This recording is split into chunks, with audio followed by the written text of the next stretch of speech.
Hola, nos alegra verte por acá. Si las charlas y recursos de la Viña del Este que encontrás en este medio son de bendición para tu vida, nos gustaría invitarte a sumar con tu generosidad y así continuar con la obra del Reino de Dios. Podés hacerlo por transferencia, Simpe Móvil o PayPal. En la descripción de este video encontrarás el link de Sumá, donde está toda la información. Sumá y sé Hoy parte de lo que Dios está haciendo a través de este la ministerio. tercera prédica de esta serie que se llama Barro en sus manos, y creo que ha sido muy positivo la oportunidad que hemos tenido los domingos anteriores de ver desde esta perspectiva la vida de Jacob y la vida de David.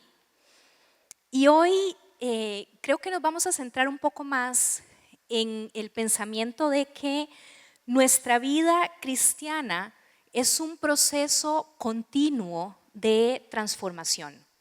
Al igual que el alfarero tiene que moldear el barro por suficiente tiempo para lograr la forma, el efecto, la fineza que él quiere que esa pieza tenga, así Dios transforma a los creyentes a lo largo del tiempo. Y quería que repasáramos en primer lugar de dónde viene esta imagen que estamos usando, porque muchas veces usamos cosas en nuestro idioma cristiano que creemos que todo el mundo lo sabe, ¿verdad? Y no necesariamente. Y a veces decimos cosas que también nosotros no sabemos exactamente de dónde vienen. Entonces vamos a ir rápidamente a Jeremías 18 para que veamos de dónde viene esta expresión de barro en sus manos. Vamos a leer Jeremías 18 partiendo del versículo 1 y hasta el versículo 6. Dice así: Palabra de Jehová vino a Jeremías diciendo: levántate y vete a casa del alfarero, y ahí te haré oír mis palabras. Y descendí a casa del alfarero, y he aquí que él trabajaba sobre la rueda, y la vasija de barro que él hacía se echó a perder en su mano. Y volvió y la hizo otra vasija según le pareció mejor hacerla. Entonces vino a mí palabra de Jehová diciendo: no podré hacer yo de vosotros como este alfarero, oh casa de Israel, dice Jehová. He aquí que como el barro en la mano del alfarero, así sois vosotros en mi mano, oh casa de Israel. Qué imagen tan poderosa, ¿verdad? Ya escucharlo en voz del profeta, de cómo Dios le habló, yo siento que lo podemos sentir muy, muy diferente. Y esa expresión, no podré hacer yo con vosotros como este alfarero. Por supuesto que Dios puede y Dios quiere. Y si usted y yo se lo permitimos, Él lo va a hacer. Como mencionaba hace un momento, este proceso de transformación no es algo que ocurre solo una vez en la vida. Tal vez tenemos un encuentro muy especial con el Señor en algún punto de nuestra vida donde nuestra historia con Él comienza, pero esa transformación no solo ocurre en ese momento, sigue ocurriendo a lo largo de la vida. No solo porque nosotros necesitamos ir poco a poco siendo tallados por Él, sino también porque las circunstancias de la vida nos afectan y hacen que necesitemos una vez más la mano del alfarero sobre nosotros. Isaías, otro profeta, tiene otra manera de mostrarnos esta misma imagen. Lo vamos a leer en Isaías 64:8. Dice: a pesar de todo, Señor, tú eres nuestro Padre. Nosotros somos el barro y tú el alfarero. Todos somos obra de tus manos. En este capítulo, Isaías está haciendo algo así como una comparación entre la majestad y el poderío de Dios y la infidelidad que el pueblo de Israel en ese momento de la historia estaba teniendo con Dios. Ellos no estaban siendo fieles al pacto que habían hecho con el Señor, pero el Señor seguía ahí, haciendo frente, llamándolos a estar en una relación con Él. Y me encanta que Isaías diga: a pesar de todo, Él sigue siendo nuestro Padre. A pesar de todo, seguimos siendo barro en sus manos. A pesar de todo, seguimos siendo obra de su mano. Amén. Así que con esta imagen tal vez un poco más clara en nuestra mente, me gustaría que hoy concentremos los minutos que vamos a estar conversando en la vida de Pablo. No quisiera tocar mucho el tema del encuentro primero de Pablo con el Señor, porque creo que es una historia que ya hemos estudiado algunas veces. Pero sí me gustaría que nos concentremos en cómo Pablo permitió que Dios lo siguiera moldeando y transformando a lo largo de su vida. Él pasó de ser un perseguidor de la iglesia a ser un siervo humilde y ferviente del Evangelio. Y eso fue algo impresionante. Vamos a ver tres puntos. Cada uno de estos puntos se subdivide en dos. Hoy me salió así como medio enredado el bosquejo, me disculpo. Pero bueno, el primer punto son los primeros pasos de Pablo. Vamos a hablar de la persecución a la predicación. Y el primer punto de este tema es el inicio de su transformación. Después de ese encuentro tan sobrenatural y tan especial que Pablo tuvo con el Señor cuando iba camino a Damasco, él pasa de ser un perseguidor de la iglesia a ser un predicador apasionado en un solo paso. Eso sí me parece impresionante. Y vamos a leer en Hechos 9 a partir del verso 20. Dice: Saulo pasó varios días con los discípulos que estaban en Damasco y enseguida se dedicó a predicar en las sinagogas, afirmando que Jesús es el Hijo de Dios. Y todos los que le oían quedaban asombrados y preguntaban: ¿no es este el que en Jerusalén perseguía a muerte a los que invocan ese nombre? ¿No había venido aquí a llevarse los presos y a entregarlos a los jefes de los sacerdotes? Pero Saulo cobraba una vez más fuerza y confundía a los judíos que vivían en Damasco, demostrándoles a Cristo que Jesús es el Cristo. Yo creo que sí podemos definirlo como un cambio radical. En cuestión de pocos días, Pablo pasó de estar persiguiendo la iglesia de Cristo a predicar acerca de Cristo y a confesar que Él era el Mesías, que Él era el Hijo de Dios. Y hay dos cositas que quisiera hacer notar en estos versículos, o por lo menos del inicio de esta historia. En primer lugar, yo quisiera que notemos lo apasionado que era Pablo. O sea, si él estaba persiguiendo a la gente que creía en Jesús, él lo hizo con todo lo que tenía, con todas sus ganas, hasta salía de su comodidad, de su pueblo, de su ciudad, para poder perseguir a otros que por ahí se le estaban escapando. Pero él llega a conocer a Jesús y con esa misma pasión empieza a predicar de una vez. ¿Por qué? Porque lo hacía con todo su ser, él vivía intensamente estas cosas. En segundo lugar, Pablo era un gran conocedor de lo que en ese momento se tenía como la palabra del Señor, que básicamente era el Antiguo Testamento. Él tenía años de experiencia estudiando la Biblia a profundidad. ¿Y qué era lo que él estaba predicando después en la sinagoga? Esa misma palabra de Dios. Y me encanta ver este par de cosas porque Pablo no se convirtió en una persona totalmente diferente.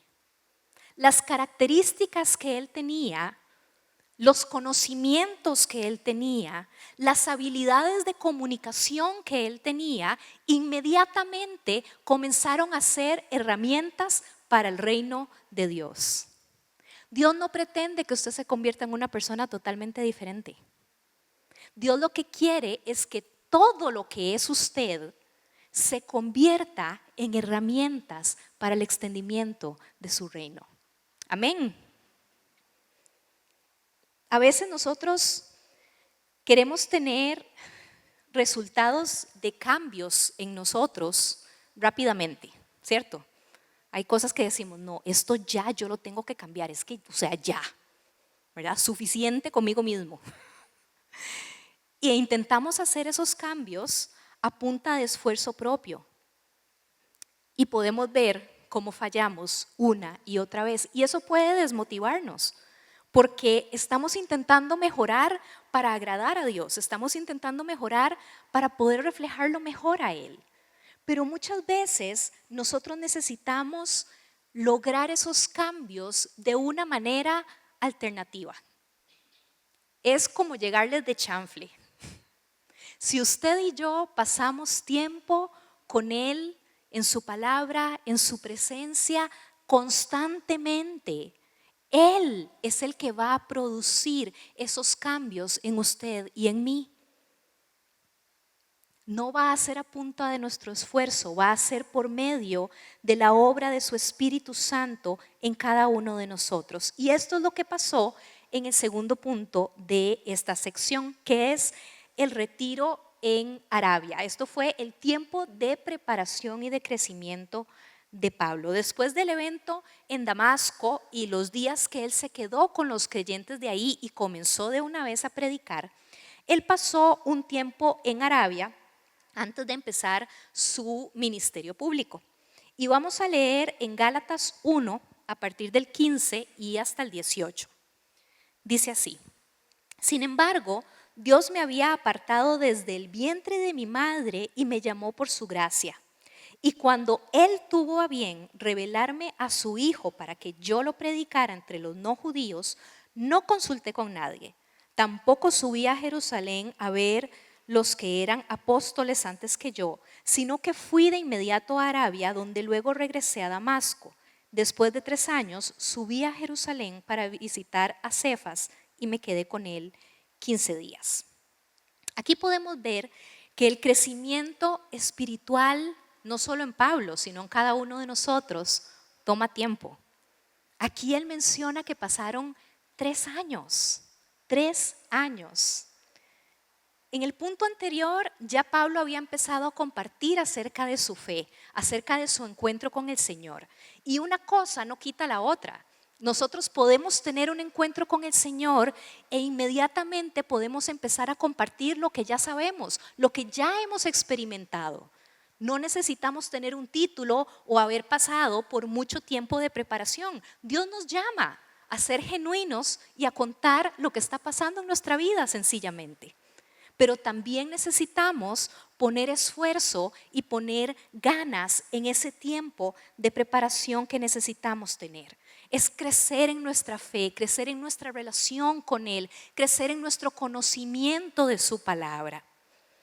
Y me llama la atención ver que Pablo en el verso 16 dice que él no le consultó a nadie, ¿verdad? Es que él era así como medio independiente, por decirlo de alguna manera.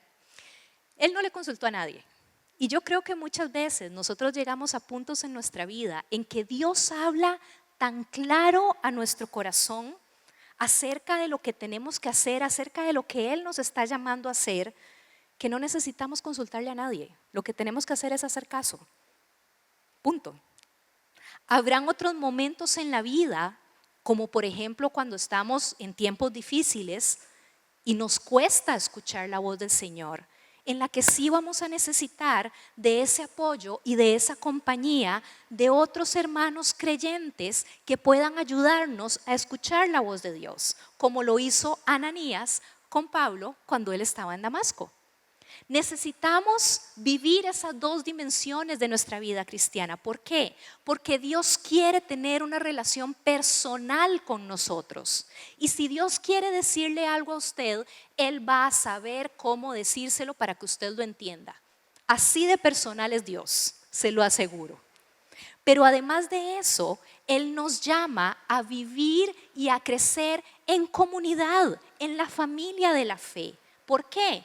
Porque cuando estamos pasándola mal o cuando apenas estamos aprendiendo a escuchar su voz, la gente que va 3 pasos adelante de nosotros nos puede ayudar, nos puede enseñar, nos puede acompañar. Y es por eso que creo que es tan importante que usted y yo nos esforcemos en verdaderamente ser parte de la comunidad, ser amigos, tener relación, caminar juntos, que las personas sepan qué es lo que estamos viviendo para que puedan apoyarnos en oración. Muchas veces, después de nuestro encuentro con Dios, queremos resultados inmediatos, pero aquí en Pablo vemos que necesitamos también tomar tiempo para que el Señor nos moldee, para que Él siga haciendo esa formación en cada uno de nosotros. El segundo punto nos habla acerca del crecimiento espiritual. Y esto es de cuando Pablo pasa de la formación a la misión. No es que la formación se detuvo ahí, pero él entra en una mentalidad de misión completamente enfocado. Y en este punto me encantaría que veamos dos cosas acerca de Pablo. En primer lugar, la humildad como un elemento principal, no solo de su proceso de crecimiento, sino del de cada uno de nosotros. A pesar de que él tenía un gran conocimiento de la palabra de Dios, un conocimiento profundo, él era alguien totalmente respetado por su conocimiento de la palabra de Dios y tenía una posición relevante en su pueblo, en la élite de la religión. Aún así, Pablo aceptó que necesitaba seguir aprendiendo y que necesitaba seguir siendo moldeado por Dios y dio chance para que eso pasara. Pablo aprendió a depender completamente de Dios y no depender ni de su conocimiento, ni de sus habilidades o de su posición prominente. Veamos lo que dice en 2 de Corintios 12 a partir del versículo 6. Dice: claro que hablar bien de mí no sería una locura, porque estaría diciendo la verdad. Él estaba consciente de sus cualidades. Pero no lo voy a hacer, porque no quiero que solo por las cosas que hago o digo, o por las cosas maravillosas que Dios me ha mostrado, alguien piense que soy más importante de lo que en realidad soy. Por eso, para que no llene mi orgullo, padezco de algo muy grave. Es como si Satanás me clavara una espina en el cuerpo para hacerme sufrir. 3 veces le he pedido a Dios que me quite este sufrimiento, pero Dios me ha contestado: mi amor es todo lo que necesitas, mi poder se muestra en la debilidad. Por eso prefiero sentirme orgulloso de mi debilidad para que el poder de Cristo se muestre en mí. Pablo no se glorió de sus credenciales, de su currículum, de su posición. Él no se glorió de nada de eso. Él se glorió de la gracia de Dios y de poder depender completamente en esa gracia. Esto muestra crecimiento en humildad y crecimiento en la seguridad que él tenía de que Dios estaba en perfecto control de su vida. No había duda para él que nada de lo que pasara a su alrededor estaba fuera de la voluntad de Dios. Como seres humanos, muchas veces nos gusta buscar el reconocimiento. Nos gusta agarrarnos de cualquier estrellita que podamos habernos ganado y poder exhibirla a más no poder, ¿verdad? Nuestros títulos, si tenemos, nuestras propiedades, la cuenta bancaria, no sé, ¿verdad? ¿Quién tiene el mejor carro? ¿Quién, verdad? Nos agarramos de esas cosas como si esas cosas nos definieran. Pero la gran realidad es que todo lo que nosotros somos, todo lo que tenemos y todo lo que hacemos existe para glorificar el nombre de nuestro Señor. Porque Él es el que ha permitido que tengamos lo que tengamos, que seamos lo que seamos y que podamos hacer lo que hacemos día a día. Él nos da la capacidad, Él nos da el apoyo. Pero nosotros necesitamos estar conscientes de cuál es la fuente que bendice nuestra vida y que esa es la mayor credencial que podemos tener. Entre más conscientes estemos de esta posición que tenemos, más fácilmente vamos a poder decir, sí, Señor, seguí transformándome, seguí trabajando en mí, porque no nos vamos a agarrar de las otras cosas para definirnos. En segundo lugar, el amor sacrificial que Pablo tuvo. Y esta es una segunda característica del crecimiento espiritual de Pablo, que a medida que creció su fe, su amor sacrificial y su disposición para sacrificarse por las personas que Cristo amó, era más evidente en su vida. En Filipenses 2:17 él dice, ustedes confían en Dios y le sirven, y eso es como si le presentaran una ofrenda. Tal vez a mí me maten, y entonces mi muerte será parte de esa ofrenda. Si esto llega a suceder, seré muy feliz y quiero compartir esa alegría con ustedes. La vida de Pablo se convirtió en un reflejo del amor y del sacrificio que Cristo tuvo por cada una de las personas con las que Él se encontró en su ministerio terrenal y por cada uno de nosotros también. Para nosotros, el amor puede llegar a ser egoísta, porque muchas veces nosotros dentro del amor estamos queriendo un beneficio propio. Algo que no sé, ¿qué voy a sacar yo de todo esto? Pero la realidad es que siempre el servicio a Dios va a ser sacrificial. Usted va a sacrificar de su tiempo, va a sacrificar de sus recursos, va a sacrificar de su descanso. Algo va a tener que sacrificar. Pero ese sacrificio, si lo hace para servirle a Dios, se va a transformar en ese amor que Dios tuvo por cada una de las personas y por las cuales fue hasta lo último para poder mostrarles su amor a cada uno.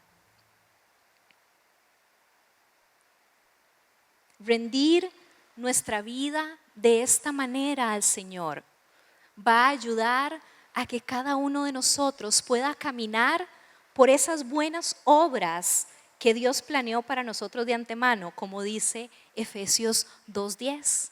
Vamos a poder estar con la actitud correcta para que Dios nos lleve a donde Él quiere que nosotros estemos actuando, con lo que Él nos ha dado y con lo que Él ha transformado en nosotros.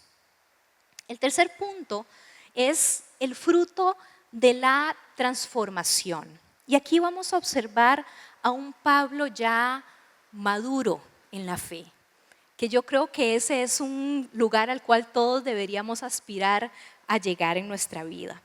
Vamos a ver a un líder transformado que tenía una visión celestial, no una visión terrenal.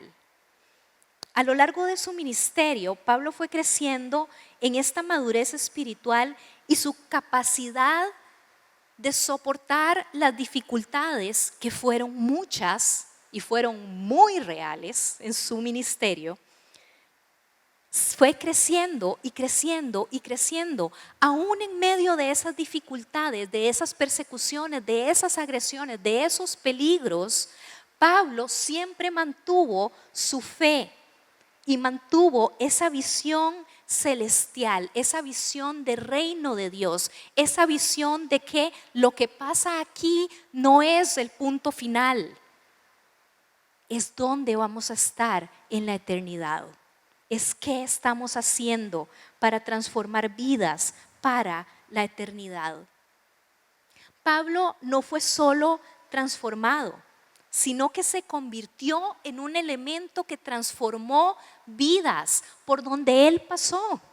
Y muchísimas veces a lo lejos, por medio de sus cartas, que gracias a Dios las tenemos en el Nuevo Testamento.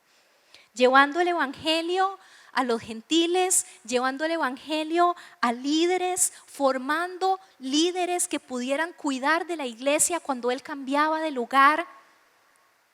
Fue un efecto multiplicador. La transformación que Dios trajo a su corazón no se quedó solamente ahí. Él no solo disfrutó de los beneficios de tener a Dios en su vida y de que Dios lo estuviera transformando. Él compartió ese proceso y en ese compartir bendijo y también fue instrumento para cambiar vidas. El segundo punto aquí es el legado de Pablo. A través de las cartas que él escribió, vemos cómo Pablo se mantuvo firme en su llamado hasta el fin.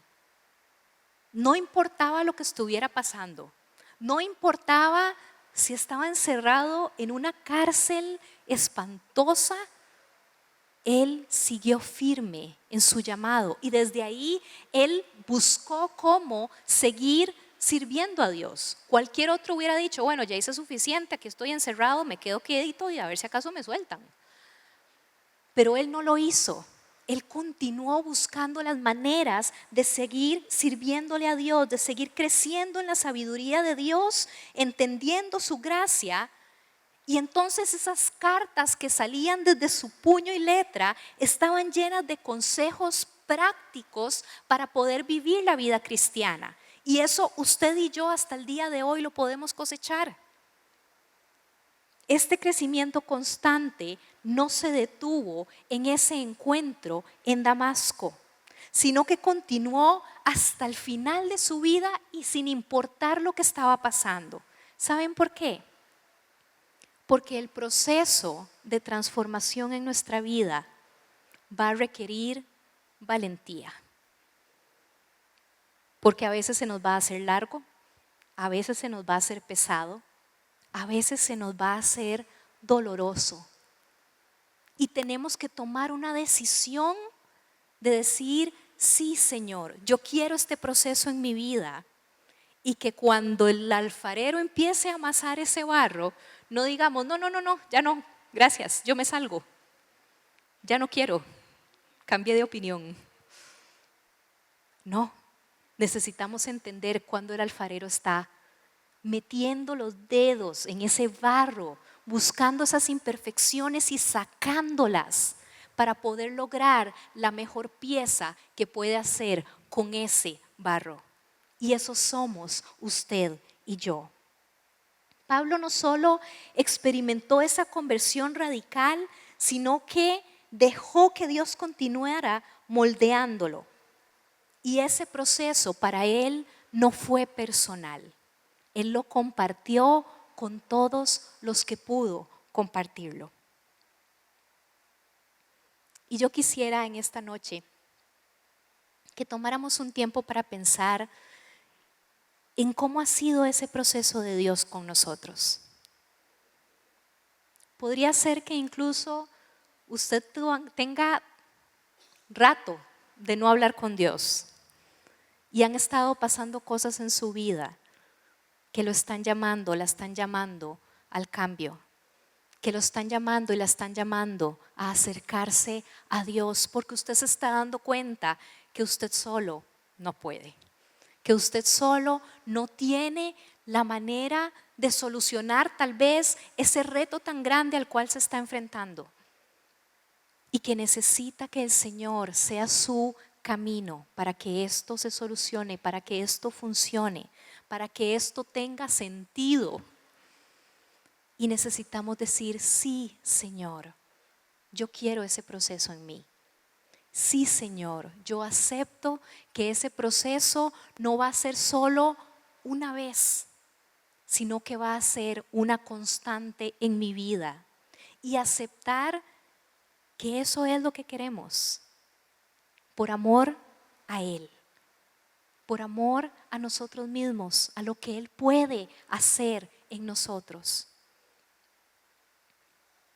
Y ahora cuando estábamos en la Santa Cena, yo sentía muchísimo esa palabra de que el Señor quiere traer libertad, y ese proceso trae libertad a nosotros. Trae libertad tal vez del pecado en el que podemos estar enganchados. Trae libertad de las cargas que nosotros estamos llevando y que ya no tenemos fuerzas para llevar. Trae libertad de las cosas que hay en nosotros, que estamos conscientes que necesitamos cambiar, pero que no tenemos la manera de hacerlo, porque necesitamos que sea Él el que produzca el cambio en nosotros.